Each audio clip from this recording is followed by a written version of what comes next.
Salut les amis, une vidéo discussion cette semaine sur Bleach.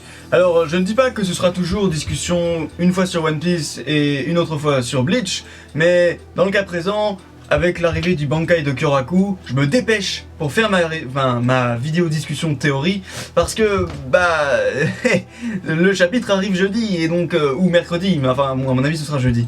Donc voilà, faut que je me dépêche, voilà, j'ai pas trop le choix.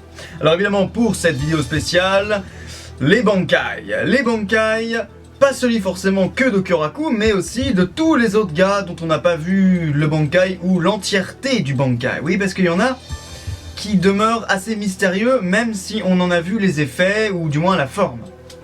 Donc, je vais faire la liste, en commençant évidemment par Kyoraku, de tous les Bankai qui restent à voir et à comprendre. Évidemment, pour cette vidéo, je serai accompagné de mon fidèle Bankai. Alors, on va dire que c'est ça, hein, avec un super... comme Kyoraku. Kyoraku, il a ça, il a une espèce de foulard, comme un Dao chinois. Peu importe, les amis. Mais, donc... commençons avec Kyoraku. Kyoraku Shunsui. Alors, on connaît désormais le nom du Bankai de Kyoraku, Kuromatsu Shinju. Comme je l'ai dit dans ma review, ça veut dire pain noir, double suicide. Alors au début, j'avais pensé double en tant que doublure en fait. Et j'avais interprété l'ombre derrière lui comme étant une doublure de lui-même. Mais c'est une... mauvaise idée en réalité. En fait, Black Pine en anglais et Double Suicide, pain noir, double suicide, fait référence à une pièce de théâtre, comme je l'ai dit dans la review, une tragédie japonaise traditionnelle qui raconte, qui met en scène des amants qui se suicident après une tragédie en fait, hein, ils se suicident sous un pin. Je sais pas si c'est exactement sous un pin noir, mais enfin je sais qu'ils se suicident sous un arbre. Donc là la référence est assez claire. Donc on parle de suicide. Or, quel rapport avec le Shikai de Kyoraku? C'est vrai, ça paraît bizarre. Alors le rapport, c'est en fait, comme j'ai expliqué dans la review la dernière fois, c'est un divertissement. C'est-à-dire que là où son Shikai joue justement avec les jeux d'enfants, les jeux pour enfants, que ce soit 1, 2, 3 soleil, chaque couleur, ironie si vous voulez, les toupies, je joue avec les ombres, les ombres chinoises, les jeux de silhouettes, tout ça.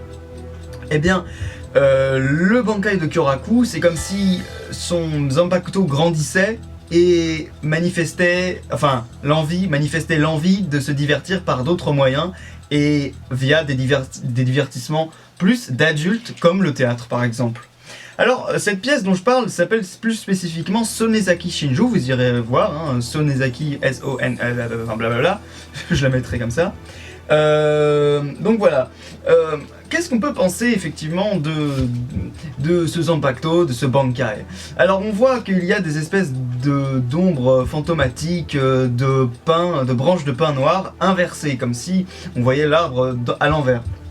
Et derrière lui, il y a l'esprit de son Zanpakuto, très probablement en forme Bankai, c'est-à-dire en forme de femme, puisque évidemment, comme ce n'est plus une enfant, elle n'aime plus les jeux pour enfants, mais les jeux pour adultes. Enfin pour adultes. Les divertissements pour adultes. Enfin vous avez compris, hein, ouais, c'est bon. Donc le théâtre par exemple, des trucs d'adultes. Et donc c'est pour ça qu'on verrait la forme d'une femme derrière Kyoraku qui l'enserre comme ça. Et je dois vous rappeler que dans le chapitre précédent, on voyait Kyoraku qui tenait dans une case, on voyait la main, très certainement la main de Kyoraku, la main de Kyoraku tenant une petite main d'enfant. Et comme il était en mode Shikai à ce moment-là, il y a très fort à parier qu'il était en train, que cette main était la manifestation de l'esprit de son Zanpakuto en forme enfant, c'est-à-dire en forme Shikai. Et en forme Bankai, bim badaboum, c'est une femme, CQFD. Donc, le théâtre, qu'est-ce que ça pourrait bien foutre en tant que Bankai? En quoi ça pourrait être offensif? Eh ben, ma théorie, c'est la suivante. À mon avis, ce qui peut se produire, c'est que la thématique du suicide peut se reporter sur le champ de bataille sous la forme d'une pièce de théâtre que tu serais obligé de jouer. Par exemple, mettons, là où il dit que voilà, il faut pas qu'il y ait des gens autour de lui, c'est tout simplement pour éviter qu'il y ait des gens qui soient pris dans la pièce et qui aient, sans qu'il le veuille lui, le pouvoir, enfin un rôle imposé d'un des deux amants qui sont censés se suicider. Vous voyez l'idée? C'est-à-dire que son Bankai sera un Bankai massif, une grosse AOE si vous voulez, une espèce de Bankai de zone, un peu comme celui de Toussaint, ou voilà, ou celui, voilà, où en gros, dans la zone, t'es obligé de jouer, de participer à la pièce de théâtre et d'incarner un rôle, un personnage. Et dans cette pièce de théâtre, il y a deux amants qui se suicident. Donc c'est très fort possible que là-dedans, par exemple Nanao, qu'on a revu revenir sur le champ de bataille, elle soit prise dedans et qu'elle finisse par mourir. Alors ce serait peut-être un petit peu répétitif parce qu'on a déjà eu Nemu mourir devant les yeux de Mayuri. Donc Nemu, le sidekick de Mayuri. Là on aurait Nanao qui est le sidekick de Kyoraku mourir également. Ce serait bizarre. Après on pourrait avoir un truc vraiment ironique, c'est Nanao et Kyoraku qui meurent en tant qu'amants suicidaires. Alors, la question c'est non, enfin la question c'est tellement de hype pour si peu, non je crois pas, c'est à dire que je pense que le Bankai de Kyoraku va forcément battre Lily Barrows, ça paraît assez évident. Mais Kyoraku, à mon avis, met sa vie en danger. Là, c'est certain, il met sa vie en danger. Mais il est possible que, malencontreusement, Nanao prenne le coup à sa place et qu'elle soit, entre guillemets, suicidée. Vous avez compris, hein, donc ce serait contre la volonté de Kyoraku. Mais qu'elle prenne le rôle d'une suicidée dans la pièce de théâtre. Que dire d'autre sur ce Bankai ? Eh bien tout simplement, je pense qu'il va révéler une part un petit peu sombre du personnage de Kyoraku, parce que comme je l'ai très souvent dit, je le répète et je pense vraiment que c'est le cas, hein, Kyoraku, il a ce côté un peu jeu d'enfant, très léger, très sympathique, hein, même avec Chad. On avait vu qu'il était relativement sympathique et plutôt courtois, quoi. Il cherche pas à être violent. Il cherche juste le moyen le plus efficace pour ramener la paix. Et s'il doit être un enculé pour ramener la paix, il le fera. Je veux dire, contre Stark, il s'était, d'ailleurs, comme l'avaient souligné les deux Vizards, contre Stark, il s'était un petit peu, il avait joué un petit peu sale, quoi. Par derrière, tout ça, enfin le poignardé dans le dos, tout ça, c'était pas terrible. Mais Shunsui, il est comme ça. Et je pense que ça peut réfléchir sa part d'ombre en fait. Je pense que Shunsui, on avait vu un petit peu ça quand Ukitake s'était fait backstabber assez violemment par l'autre con là. J'ai oublié son nom, putain, Wondervice. Et ben je pense que j'aimerais bien revoir Ukitake d'ailleurs. Est-ce que Ukitake pourrait revenir comme ça, alors en tant qu'esprit un peu à la Saya dans Black Cat, ou en tant que vraiment revenir, et je sais pas comment. C'est possible d'ailleurs d'autant plus parce que Kyoraku est lui-même revenu assez loin. Il a fait le chemin inverse puisqu'il voulait se séparer de tout le monde. Donc peut-être qu'il est revenu dans une zone où Ukitake pourrait facilement accéder. Bon, Kitake, il est peut-être mort, hein, on n'en sait rien. Donc voilà, donc je pense pour terminer que voilà, Kyoraku, le théâtre, la thématique du suicide, les rôles imposés et la part d'ombre de Kyoraku qui risque très bien de ressortir. Et petit détail pour terminer, Katen Kyokotsu, qui est le nom du Zanpakuto de Kyoraku, je crois que ça fait référence à un démon, le Kyokotsu, qui est un démon japonais qui propose à boire aux gens pour mieux les piéger en fait sur la route. Et ça me fait vraiment penser à Chad à qui il avait proposé un verre de saké justement. Et alors est-ce que c'était pour mieux le piéger? Non, probablement pas. Je pense que Kyoraku était vraiment sincère à ce moment-là, il voulait pas se battre. Mais par contre, ça dit une chose, c'est que Kyoraku il a un démon intérieur. Très lié à mon avis à son histoire, et j'espère qu'on va avoir un flashback sur son histoire, et enfin la révélation sur la réelle signification de son Shiakusho, de son Aori ou Shiakusho, je sais plus comment on dit, de son manteau rose à fleurs, parce que on a besoin de savoir, est-ce qu'il a eu un passé tragique avec sa famille, est-ce qu'il a perdu une fille, est-ce qu'il a perdu sa femme? À mon avis ça expliquerait pas mal de choses sur la nature de son Zanpakuto. Et également expliquerait ses relations avec Lisa et Nanao. Voilà, donc moi j'ai envie de savoir ça, le passé de Kyoraku, sa part sombre et les effets du Bankai. Passons maintenant au prochain Bankai qu'on risque de voir, c'est celui de Shinji. Alors Shinji, laissez-moi vous rappeler son Shikai. Son Shikai en fait, il change la perception de l'espace de l'adversaire. Alors l'adversaire, il change, au début moi je pensais que c'était juste la vision. Au sens que il inverse tous les sens, toutes les repères directionnels. C'est-à-dire qu'en gros, devant, derrière, à gauche, à droite, en haut, en bas, tout est inversé. Donc c'est plutôt cool. Mais en fait, ce qu'il y a de sûr, c'est qu'il n'y a pas que la vision. Et contrairement à ce que disait Aizen, en mode oui, c'est juste une illusion d'optique. Non, non, non, non, non. Non, non, non. Shinji, son pouvoir est aussi lié à Louis, par exemple. Forcément. Parce que, quand vous y pensez, ça paraît logique. Je veux dire, quand il était face à Aizen, il était en train de parler. Si le pouvoir ne se manifestait pas aussi via Louis, bah Aizen il aurait entendu que Shinji il était derrière, il n'était pas devant en train de lui parler. Donc forcément, le Shikai prend en compte Louis. Et aussi d'ailleurs, contre Bambietta, je sais pas si vous vous rappelez un moment, quand il lui montrait un peu que ça brouillait sa vision, il disait aussi ah tu me comprends pas, bah oui c'est normal, même mes mots ils sont inversés. Donc en fait ça inverse tout quoi, techniquement ça inverse tout. Donc moi j'ai pensé à quelque chose. Je pense que si Shinji, son Shikai, contribue à modifier et inverser la perception de l'espace qu'a l'adversaire, pourquoi est-ce que son Bankai ne modifierait pas la perception que l'adversaire du temps? Et pour ça, j'ai deux arguments qui favorisent un petit peu cette théorie. Le premier, c'est que je sais pas si vous voyez la garde du Zanpakuto de Shinji. Allez la regarder sur Google Images, tapez Zanpakuto Shinji Hilt ou garde ou Zanpakuto Shinji tout court. Regardez sa garde spécifiquement et vous verrez que ça a la forme d'un sablier. Ça a la forme d'un sablier et le sablier, ça symbolise le temps évidemment, le temps qui passe. Deuxième chose, quand il active son Shikai, vous avez jamais pensé à quelque chose quand il montrait un petit peu son Shikai pour la première fois à Aizen? Bah ouais les gens, une horloge, ça fait penser à des aiguilles. Donc moi je pense que ces deux petits indices peuvent très sincèrement nous indiquer que son Bankai sera lié au temps. Alors après le problème c'est, ok lié au temps, mais comment tu veux lier, l'idée de inversion et de temps, comment tu peux inverser le temps? Alors ma première théorie, je sais pas, c'est un peu what the fuck, mais enfin je balance ça comme ça, peut-être que Shinji aurait le pouvoir de retourner le temps. Mettons il se fait blesser, mais il décide en gros de faire un peu machine arrière et de rembobiner un petit peu le moment qui vient de se produire. Et bon, ça serait complètement OP, on est bien d'accord. Mais ça pourrait être ça. Après, on parle aussi de perception. Alors, changer la perception du temps. Si on peut... Alors voyons, essayons d'imaginer comment on peut changer la perception du temps et que ce soit efficace en bataille. On avait déjà vu Zayel se faire poutrer par Mayuri en utilisant un peu une technique similaire. C'est-à-dire que Zayel c'était en fait... avait une perception du temps beaucoup plus lente. Et du coup il voyait tout au ralenti, mais son corps lui ne pouvait pas suivre. C'est-à-dire que son corps restait normal et il ne pouvait pas... son corps lui aussi était lent en fait. Or moi ce que je propose avec Shinji c'est l'inverse, c'est que Zayel avait eu une perception ralentie du temps.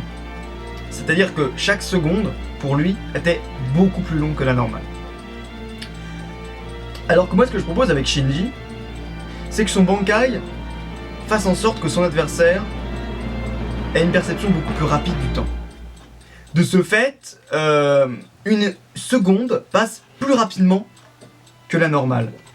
Et donc, ça veut dire que, dans un combat par exemple, l'adversaire face au Bankai de Shinji n'aurait plus le temps de réagir, parce que pour lui, il voit le temps passer beaucoup plus vite, et du coup, il n'a pas le temps de réagir. Shinji, qui a une perception plus lente du temps, eh bien, aurait le temps de le frapper, de trancher là où il veut, partout où il veut, alors que l'adversaire n'a pas le temps de réagir parce qu'il a une perception beaucoup trop rapide du temps, et qu'il voit en gros que pour une seconde, le gars, il a déjà ressenti, une minute c'est déjà passé, alors qu'il ressent une seconde pour le gars souffrant du Bankai de Shinji. Donc en gros, ça permettrait à Shinji de ralentir considérablement un attaquant, puisque celui-ci aurait une perception accélérée du temps, et dans ce cas-là, son corps ne pourrait pas réagir à ce qu'il voit. Voilà. Donc passons au Bankai d'Urahara. Le Bankai d'Urahara, on risque de le voir aussi face au Miracle, mais je pense qu'on le gardera plus simplement pour Jouabak ou Ashvalt, c'est-à-dire des gros poissons. parce que c'est un des deux Bankai qui ont été hypés, enfin disons voilà, qui ont été mis un peu en suspens et dont on nous parle depuis le début du manga, à savoir celui de Kyoraku et celui d'Urahara. Celui d'Urahara, on nous avait dit donc dans le manga, c'était Renji ou Chad qui demandait à Urahara pourquoi il pouvait pas l'entraîner. Eh bien, Chad demandait en gros, voilà, Chad avait besoin d'entraînement, il se battait contre le Zanpakuto de Renji en mode Bankai. Et Urahara dit à Chad ou à Renji qu'il ne peut pas utiliser son Bankai parce que son Bankai n'est pas fait pour les entraînements. Et c'est assez curieux parce que de ce qu'on a vu du type de Shikai de Urahara, eh bien, son Shikai, lui, est de type Kido pur, vraiment hyper basique, c'est-à-dire ça ressemble vraiment aux attaques de Kido du style Shakao ou quoi d'autre, ou Sokatsui, ou je sais pas, des trucs vraiment très colorés, en mode un petit peu laser. Sauf que lui, c'est que des attaques rouges. Et il faut noter aussi qu'il y a une de ces attaques contre Yami, je sais plus comment s'appelle l'attaque, mais il fait ça, regardez, il fait ça contre Yami. Il fait ça contre Yami et ensuite le barrage de Yami est tout simplement annulé. Ce qui m'amène à penser que le Bankai de Urahara pourrait en fait servir à annuler les attaques. Tout simplement, mais n'importe quel type d'attaque, c'est-à-dire annuler les attaques. Et je pense même à quelque chose, peut-être qu'il pourrait servir à annuler les pouvoirs, servir de contre-pouvoir en fait. Parce que c'est vrai, Urahara il doit avoir un pouvoir de dingue. Ce mec-là, c'est un peu un manipulateur dans l'histoire. C'est quelqu'un qui est un peu, voilà, le maître, qui maîtrise les fils. Et les Shinigami, Quincy, tout ça, c'est un peu des poupées. Même pour Aizen, je veux dire, Urahara avait un plan. Il avait un plan jusqu'au bout pour vaincre Aizen. Pour le sceller, en fait. Donc, ça m'étonnerait pas que Urahara révèle un Bankai complètement cheaté, qui soit capable de tout simplement annuler un pouvoir, tout simplement nier un pouvoir. Peut-être Bash, peut-être Back, peut-être Asphalt, mais en tout cas je le verrais bien, voilà. Ça expliquerait pourquoi, et c'est un peu la théorie, c'est pas moi qui l'ai inventé, hein, c'est un peu la théorie qui traîne depuis le début. Mais voilà, celui d'Urahara à mon avis est fortement lié à cette idée d'annuler. Après le problème c'est qu'il y a quand même la thématique du rouge, la thématique de la princesse, Benihime, la princesse écarlate, la thématique du Kido, la thématique de la matière Kido, hein, c'était cette espèce de matière un peu cristalline, un peu en forme de laser. Donc voilà, je sais pas trop à quoi m'attendre, mais ça reste intéressant, on verra bien, mais il faut garder à l'esprit l'idée de annulation de pouvoir. Alors ensuite passons à des Bankai comme ça un petit peu moins hypés. Alors non, quand même un gros hypé, je vais quand même le dire, c'est Aizen. Aizen, pour tout vous dire, je n'ai absolument aucune idée, à moins que ce soit un peu en mode Grémy, c'est-à-dire tout ce qu'il imagine cette fois-ci, c'est pas juste une illusion, ça existe réellement. Mais en tout cas, à mon avis, ce sera quelque chose de cheaté, ou alors ce sera le méga troll de tout le manga. En fait, il a pas de Bankai, et c'est un peu une théorie qui traîne sur le net. En fait, il a pas de Bankai, c'est juste son Bankai, Kyokasuketsu, mais en fait, il voulait juste la péter en disant voilà, j'ai un Bankai, regardez, non, j'ai un Shikai, c'est juste mon Shikai, regardez ça. Mais j'ai un problème avec cette théorie parce que je trouve que c'est un peu une spéculation. Voilà, c'est un capitaine, il a forcément, il a un niveau bien plus grand que n'importe quel Shinigami. C'est quasiment évident qu'il a le Bankai. Donc je pense que Aizen ce sera très cheaté. Peut-être lui aura la possibilité de comment dire, faire comme ce que j'avais dit pour la première hypothèse avec Shinji, c'est-à-dire de remonter le temps. Ça pourrait être une idée. Mais passons pour Aizen, parce que c'est tellement cheaté, il y a limite pas grand chose à dire. Ensuite, je voudrais parler d'Ukitake. Alors Ukitake, son Shikai m'a un petit peu déçu. Dans l'Aria, il y avait quelque chose lié à l'eau et à la foudre, et on n'a jamais rien vu de tel.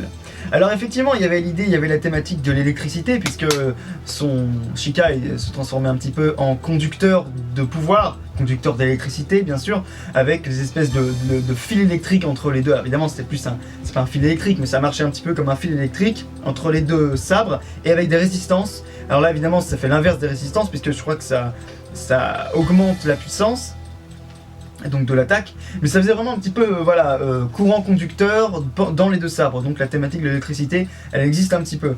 Mais par contre, bon, juste l'idée de renvoyer les attaques, c'est pas vraiment extraordinaire. C'est-à-dire qu'on l'a vu, oui, renvoyer un Zero, on l'a vu dans des fillers renvoyer la flamme de Rojinjaka, il me semble, renvoyer le Bushogoma, l'attaque d'air de Kyoraku, on l'a vu renvoyer un Getsuga Tenshu, et on l'a vu renvoyer, il me semble, aussi de la glace de Itsugaya. Mais ça, c'est des attaques, comment dire, qui arrivent en vague un petit peu, c'est pas des attaques tranchantes, vous voyez. Alors que si, mettons, Kenpachi arrive comme ça avec son gros hachoir Nozarashi, je sais pas ce qu'il va faire Ukitake, très honnêtement. Alors peut-être que son Shikai ne nous a pas tout révélé et qu'il est capable de tout absorber et de même les attaques physiques en fait de les absorber et de les ressortir en énergie ou même en coup avec son deuxième sabre. C'est une possibilité. Après moi je pense que voilà, ce serait un petit peu le complément à son Shikai que je trouve un petit peu limité pour l'instant. Mais que dire de son Bankai? Eh bien son Bankai, moi j'ai strictement aucune idée les amis. Déjà son pouvoir, comment dire, attraper une attaque et la relancer, c'est déjà assez complet. Je vois pas comment améliorer ça, si ce n'est ce que je viens d'expliquer, mais pour moi c'est pas assez pour un Bankai. Je veux dire, les attaques physiques, c'est quand même, enfin, contrer les attaques physiques, c'est pas un truc génial non plus, pas un truc exceptionnel.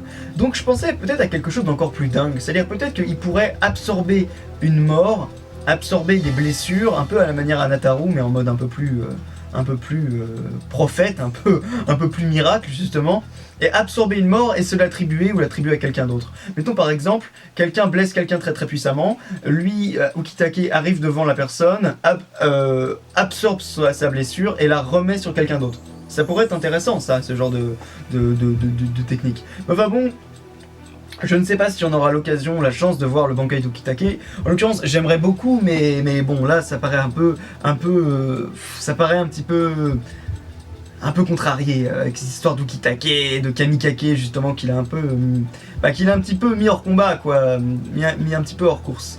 Donc passons. Maintenant, j'aimerais parler du Shikai d'Unohana. Non, du Bankai d'Unohana. Alors le Shikai d'Unohana, on sait que c'est un Shikai qui se transforme en une espèce de grosse bête et qui peut avaler les gens, enfin disons les maintenir dans son estomac, et cet estomac produit une espèce de suc, enfin dans sa bouche en fait, et cette bouche produit une espèce de suc gastrique il me semble, hein, ouais c'est dégueulasse mais c'est comme ça, qui en fait guérit les personnes. Et je pense que son Bankai, ce qu'on a vu du Bankai, c'était encore une fois une espèce de substance visqueuse, comme son Shikai finalement, mais ici pour l'effet inverse, c'est-à-dire tout dissoudre. Là où son Shikai recoue tout, remet tout ensemble, vous voyez tous les, mettons vous êtes blessé, vous avez des tissus de la peau déchirés ou brûlés, et bien son Shikai va vous permettre de recoudre votre tissu, de le reformer. Et bien je pense que son Bankai fait absolument l'inverse, et c'est un peu ce qu'on a vu avec Kenpachi, en sorte que son Bankai permettait, avec cette espèce de substance visqueuse, de dissoudre absolument tous les tissus. C'est pour ça qu'on voyait des squelettes à la fin. Alors ce qui était bizarre, c'est que elle aussi, elle était en mode tête de mort. Mais on peut l'attribuer au fait que... Elle était en mode squelette. Mais on peut l'attribuer au fait que Kenpachi était en train un peu de délirer à ce moment-là, et peut-être qu'il voyait aussi Unohana comme lui, c'est-à-dire en mode squelette, et il y avait aussi la métaphore de voir vraiment les choses, et donc de voir les gens au travers de leur peau, leur vraie nature, et peut-être la mort, le Kenpachi, le désir de tuer, de vaincre, et peut-être à travers cette image, c'était un peu ce qui était véhiculé par l'image du squelette. Bon, vraiment, je suis pas sûr. En l'occurrence, je pense que le squelette, la dissolution de la peau qu'on a vu sur sur Kenpachi, pardon, est vraiment définitivement l'effet du Bankai d'Unohana. Donc ensuite, j'aimerais parler du Bankai de Isshin. Isshin, qui est un de mes personnages préférés dans le manga, je précise. Et en fait, on a vu son Shikai à peine. On a vu qu'il était capable, donc que c'était brûle Angetsu ou burn Angetsu, sa phrase de... son aria, sa phrase d'appel, et on a vu une espèce de flamme autour de sa lame apparaître, donc il est fort possible que ce soit un Shikai de feu, donc qui dit Shikai de feu dit Bankai de feu, forcément. Donc qu'est-ce que ça pourrait être? Techniquement on n'a absolument aucune idée, aucun indice, si ce n'est que Aizen nous a peut-être glissé un petit indice dans les flashbacks. À un moment, on voit Aizen, quand Isshin se bat contre White, on voit Aizen apparaître, et Aizen attaque dans le dos Isshin, et il lui fait une blessure dans le dos. Une blessure qui doit être assez grande d'ailleurs, parce que Aizen se vante du fait que cette blessure ne lui permettra pas d'utiliser son Bankai, l'empêchera d'utiliser son Bankai. Alors à moins que ce soit Ishin d'ailleurs qui se fait lui-même la réflexion, mais enfin bref. Au cours de l'échange, la conclusion est que à cause de cette blessure, Ishin ne peut plus utiliser son Bankai. Alors, est-ce que c'est permanent? Alors non, je pense pas, c'est pas permanent évidemment. Mais pourquoi ça l'empêchait d'utiliser son Bankai? Alors, est-ce que ce serait lié au fait que Ishin, son Bankai est lié à son corps? Est-ce qu'il doit avoir une constitution absolument intacte pour que son Bankai soit effectif? C'est-à-dire qu'il ne peut pas avoir de blessure trop grande, sinon son Bankai va, je sais pas, aspirer toute sa vie, ou son aura, son Reiatsu va s'échapper via la blessure, et qu'il ne pourra pas contrôler son Bankai. Alors on peut imaginer que son Bankai ressemblera un petit peu à Zanka no Tachi, il me semble que c'était West, le manteau de... West, le manteau de feu. Peut-être que ce sera en rapport avec ça. Ou alors peut-être que c'est un rapport au sang. Peut-être que c'est le sang de Kyoraku qui se... le sang de Ishin qui se transforme en feu. Comme on l'avait vu faire un petit peu, mais c'était peut-être une technique de Kido ou je ne sais quoi, mais on l'avait vu lécher son sang quand il battait contre ONT, même combat, hein. On l'avait vu lécher son sang et souffler du feu. Alors est-ce que c'est une technique liée au clan Shiba spécifiquement, et donc c'est pas forcément lié à son Zanpakuto? Moi je pense que ça pourrait être lié à son... donner un indice à propos de son Bankai. Peut-être que finalement son Bankai est lié au sang, à son sang qui pourrait se transformer en feu, et du coup, je sais pas, si tu le blesses, et il est capable de t'attaquer avec du feu, la moindre blessure que tu lui fais peut se retourner contre toi et se manifester en puissance de feu, j'en sais rien, mais ça pourrait être ça. Ça pourrait expliquer pourquoi le fait d'avoir une trop grosse blessure pourrait être dangereux dans l'utilisation du Bankai, c'est-à-dire qu'il ne pourrait pas le contrôler, qu'il y aurait une trop grande émanation de feu qui partirait de son corps. Donc passons Alors j'aimerais parler des 3 Bankai pour terminer. Les Bankai des Visards. Alors je vais commencer par le Bankai de Kensei. Kensei donc qui est noté comme étant un Zanpakuto de vent ou d'air. Et chose qui est toujours un petit peu, que j'ai toujours adoré en fait, parce que honnêtement je trouve que les pouvoirs d'air sont vraiment les plus cool, mais en même temps qui n'est pas très clair dans le manga, qui a été un petit peu développé dans l'anime. Je trouve que c'est une très bonne idée. Au départ ce qu'on voyait vraiment dans le manga, c'était juste un mec qui fait exploser des machins. Et on le voyait en fait dans sa première attaque avec les holos en mode Shikai, accrocher des fils et tirer comme pour un détonateur et faire exploser le holo. Alors moi ce que je pense, et ce qu'on voit dans l'anime, c'est qu'en fait les fils ils les accrochent avec des lames d'air en fait, des vagues d'air. Et ensuite quand il tire, c'est plus un éclat en fait, c'est plus une explosion d'air qu'une combustion en fait, qu'une explosion avec du pyrotechnique, vous voyez ce que je veux dire. Donc il est possible que son Bankai et son Shikai, du coup les deux, soient liés non pas à une explosion et une combustion liée au feu, enfin disons que ça ne crée pas de feu, mais que ça crée, que ça plus un éclatement, un gonflement et éclatement via une surpression d'air.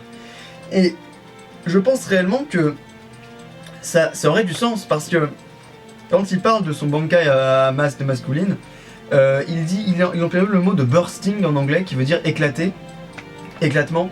Donc du coup ça pourrait très bien impliquer le fait que c'est un Zanpakuto d'air, et du coup un pouvoir d'air assez original dans un manga, parce que ce n'est pas juste il fait des tornades comme faisait un peu Senna dans le film, dans des films de Bleach, ou je sais pas, juste une poussée d'air, mais ici plutôt de la surpression en fait, et des explosions d'air en fait.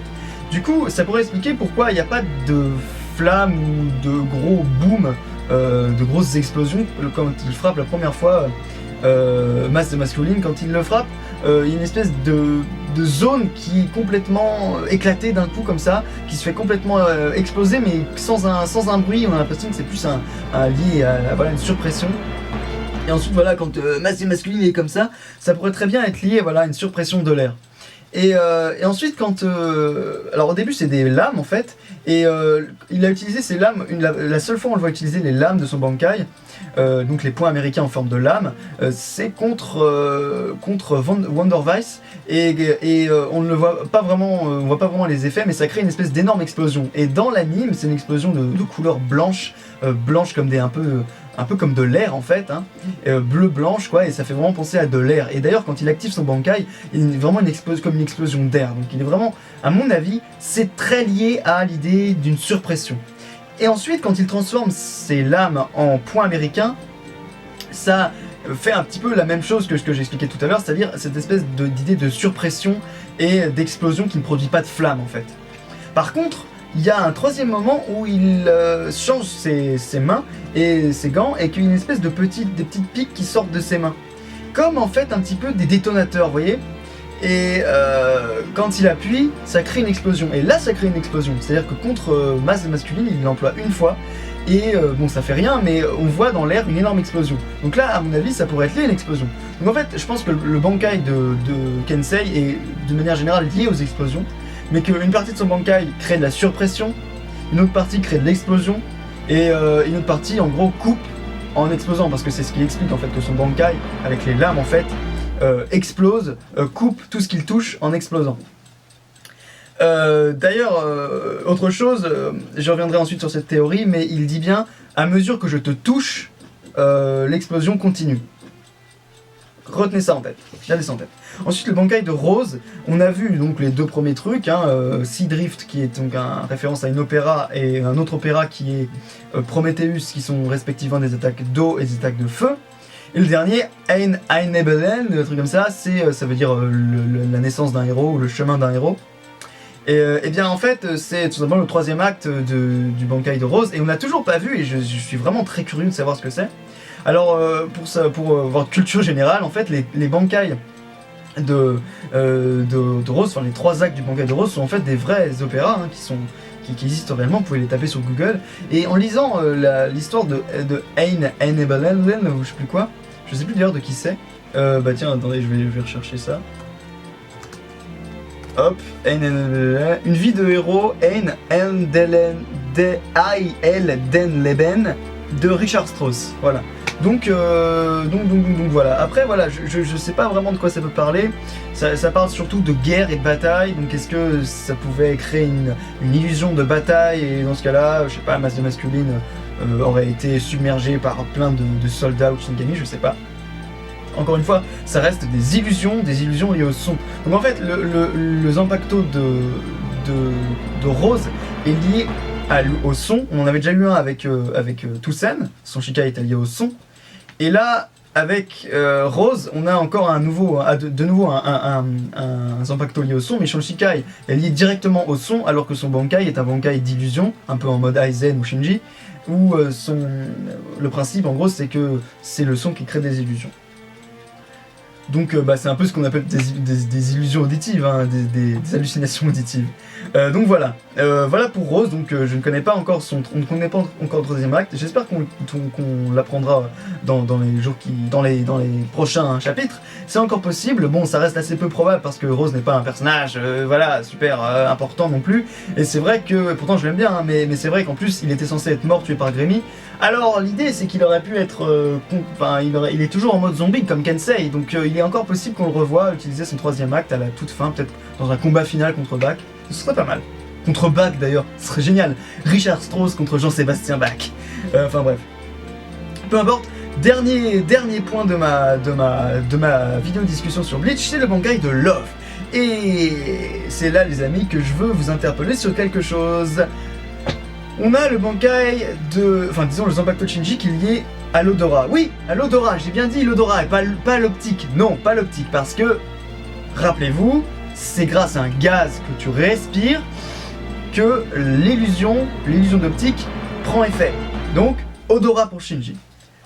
Rose, c'est par rapport à l'ouïe. La musique, tout ça, donc, ouïe. Et Kensei, on a bien vu, quand il a expliqué avec le contre-masse de masculine, que, en gros, l'explosion se crée quand tu touches, en fait, quand le Zanpakuto est en contact de l'adversaire. Donc, toucher. Ça ne défait pas le fait que c'est un Zanpakuto lié à l'air, mais voilà, c'est tout comme le fait que ça n'empêche pas que le Shikai de Shinji est lié au sens, de manière générale. Mais voilà, c'est odorat pour Shinji, ouïe pour Rose et toucher pour Kensei. Et on en a un quatrième, ça pourrait très bien être le goût ou la vue, un des deux. On pourrait avoir les 5 sens. Et alors du coup la vue ce serait plutôt d'ailleurs, machin là, comment il s'appelle Aizen évidemment, puisqu'il active son Shikai. Quand tu vois son Shikai, en fait, Kyokasugetsu prend prend sens, Kyoka Suigetsu prend effet quand quand il te montre, quand il libère son impact devant toi, devant tes yeux. Et donc le Bankai de Love pourrait très bien, alors déjà son Shikai est lié au feu, on l'a vu, c'est une espèce de grosse masse d'Oni qui crée une explosion de feu quand tu l'actives, c'est Ikusukitsu, un truc comme ça, Oziku, non, Ikonuzuchi, Ifokunuji, oh merde, Ikonufuji, bon bref, peu importe, et donc voilà, donc on pourrait très bien aussi penser que, alors lié au goût peut-être, je sais pas, qu'il va lui faire manger du tabasco et qu'il va avoir envie de cracher du feu, je sais pas, mais en gros il y a quand même aussi une thématique de l'Oni hein, avec Love, notamment liée à sa coupe en mode un peu pique, un peu étoile, ses gros cheveux, et surtout son masque d'Oni, parce qu'il a vraiment un masque d'Oni et une masse d'Oni. Les Oni c'est des démons japonais, hein, vous pouvez aller voir, O-N-I, c'est facile, hein. Et donc voilà, il y a vraiment plein il y a une thématique très forte liée à l'Oni. Donc pour Love, j'imagine bien un Bankai peut-être où il se transformerait davantage en Oni, et un Bankai lié au feu, et peut-être avec un petit clin d'œil au sens du goût ou de la vue. Mais peut-être plus du goût. Donc voilà, je sais pas comment on peut avoir quelque chose de cohérent avec ça, avec Love, mais en tout cas c'est là-dessus que je terminerai ma vidéo. Dans 2 jours, on aura le Zanpakuto, enfin le Bankai, on aura l'explication du Bankai de Kyoraku, du moins